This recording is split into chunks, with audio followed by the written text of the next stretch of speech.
Centuria were one of the core organizational structures of ancient Rome, functioning both in the military system and in the political life of the Republic.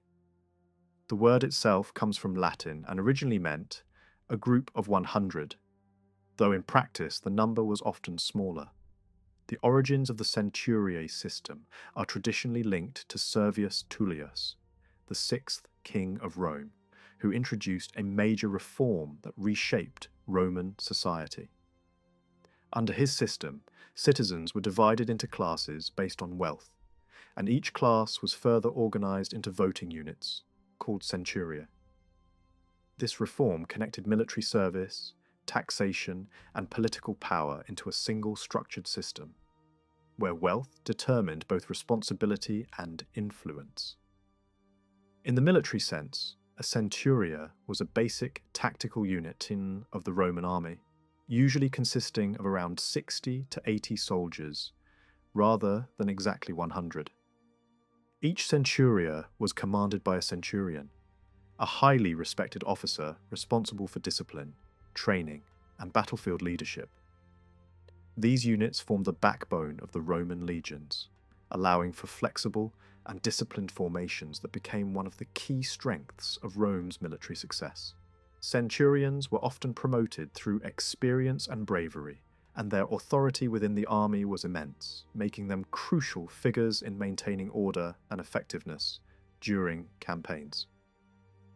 Beyond the battlefield, centuriae played a decisive role in Roman politics through the Comitia Centuriata, the Centuriate Assembly. This assembly was one of the most important voting bodies in Rome, where citizens voted not individually, but as members of their assigned centuria. Each centuria had one vote, and the order of voting favoured the wealthiest classes, who could often determine the outcome before the lower classes even had a chance to vote. This system meant that political power was heavily skewed toward the elite, reinforcing the dominance of Rome's aristocracy, while still maintaining a structured form of citizen participation. The centuriae system also had a strong connection to military obligations. Wealthier citizens were expected to provide better equipment and serve as heavily armed infantry or cavalry, while poorer citizens served in lighter roles.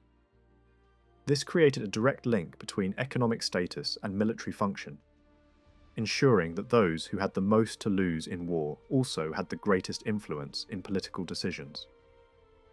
Over time, especially during the late Republic, the rigid connection between wealth, military service, and political power began to weaken as reforms and social changes reshaped Roman society. In the broader historical context, the centuriae represent a key example of how Rome integrated military organization with civic structure. It was not simply a system of dividing soldiers or voters, but a mechanism that defined how Roman society functioned as a whole. Through this system, Rome created a balance, though unequal, between participation and control, allowing it to manage a growing population while maintaining strong central authority.